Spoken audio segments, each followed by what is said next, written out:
A surprising number of people are paying attention to what I'm doing with stacking the bricks and the dishes and the tiles back there in what I'm calling a Kachelofen. Kachel, I can't say it in German and I can't say it in English. A masonry kitchen range, um, Kachelofen. Um, and I want to pause. I'm really at a pretty good stopping spot at the moment, although certainly not ready to fire it up. I don't have a flu. I don't have a connection to the flu. But I want to pause. I want to talk about the very idea of not using mortar. Not using mortar, glue, or fasteners really of any kind. At least using them as little as possible. Uh, mortarlessness, mortarlessness, to be a mason, to do masonry in the condition of mortarlessness.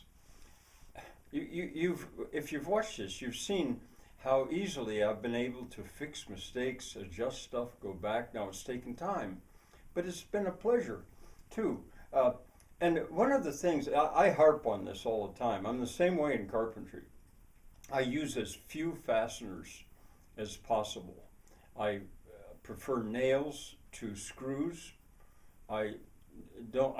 I want common nails, bright finish, basically no finish.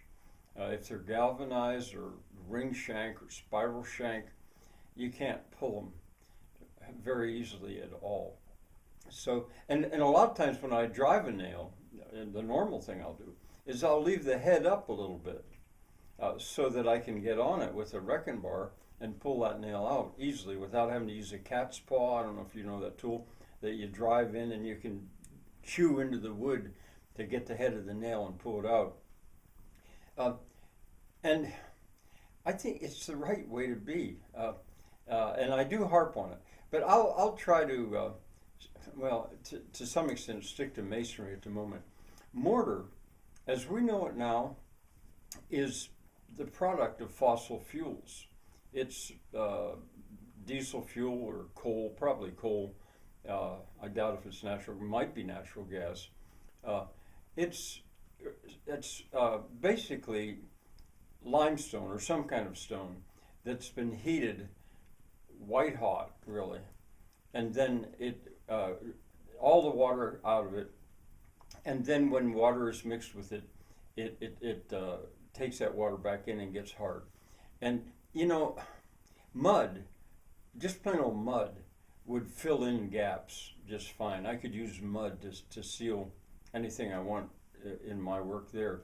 Or, of course, what they used in the older days, like adobe, mud, cow manure, cow manure, horse manure would probably work, and sand, and maybe some straw if you want mixed together. That makes basically enough of a mortar for me. And the softer the mortar is, the better. When guys, I see buildings and things that have been built with hard mortar. There's a selection, and the thing with it is it's harder than the brick. So if you go to knock it apart and you want to reuse those bricks somewhere else, you break the bricks because the mortar won't let it go. So when I do use mortar, I use the softest mortar I can. But and then the same.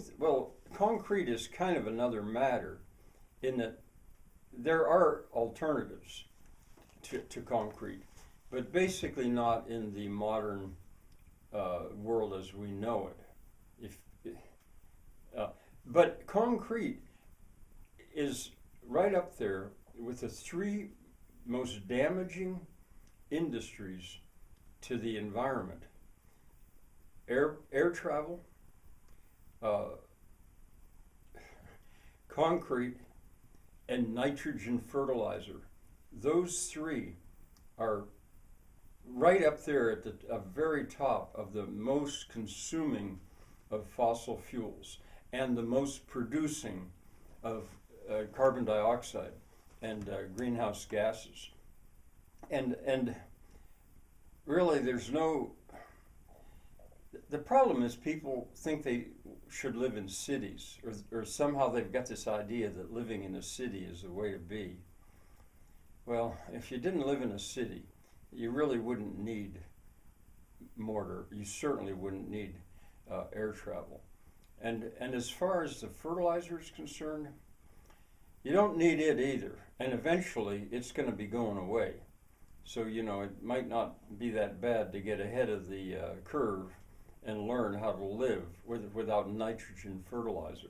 Nitrogen fertilizer is ammonia, basically. Uh, it's when you take it back, what it is just natural gas. You can make the ammonia industry is what I'm talking about when I'm saying fertilizer. So, but it's not just that it's using mortar or glue or fasteners. It made for bad construction.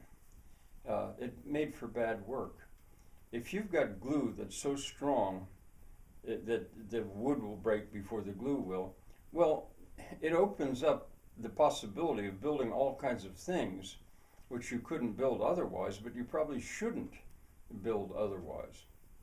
Even screws, the trouble with them is they depend on, well, you know, you think, well, you can take them back out. Yeah, they do. But it depends on the bite of the steel or whatever into the wood. And eventually that is going to weaken. You're depending on that. Nails depend on friction, the way they're used now. You know, so that you drive the nail in and the friction of the wood holds it there and won't let it go. And in some cases like oak, when that shrinks around that nail, it really doesn't want to let it go. I prefer pegs. Now, pegs are different. They don't depend on friction. A peg depends on, well, I guess there's different kind of pegs, but it depends on shear. So when the peg is in the mortise, or the hole of the mortise, for it to break, it has to shear it off. The peg will come right out. It's a different kind of building, but it's a better kind of building. But the main thing, I guess, is that I hate to see a material used that destroys the original material for any subsequent use. Like that. Someday somebody else will probably have this house. They may not like that thing I've been building. You just take it right apart. If somebody said, "Hey Frank, I'll give you $20,000 for that," I say, "No thanks." But if I said, "Oh yeah, okay," someone could come in a truck and we could load it up in an hour, the whole thing probably. He could take it away and it would be his. He'd put it back together in about an hour. It would take him longer than that unless he really filmed it. But that material is going to go from use to use to use. Material that's around me here, like these tiles. There's a broken one. I probably have the piece. I don't think they were ever used at another place. I think they're brand new, but they've been laying in fields, various fields, for 30 years. Who knows?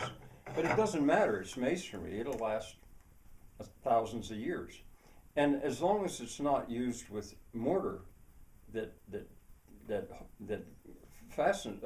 bonds to it, they could be used elsewhere too. Bricks. I'm a big fan of bricks of all kinds, and that didn't need to be fire brick. I mean, it could be more easily and maybe even arguably better built with just brick, especially if the bricks have sharp corners and are very standard like bricks are nowadays. Well, you may wonder why is Frank going on about this. I talk about it often, and when I get out and do more carpentry, you'll see what I mean. I love laying stone, just field stone, rough. I don't cut it usually with a hammer. I just lay it, and I think of what the Incas did in the prehistoric people. They didn't use mortar. Actually, plaster, I think, which is related to mortar, was one of the things that they think did in the what is it, that empire south of the Aztecs. In Guatemala, they think it was burning up all the trees to get the lime to make the plaster. May have been what undid that civilization. All right, I'm kind of mumbling now, so I'll stop. Bye for now.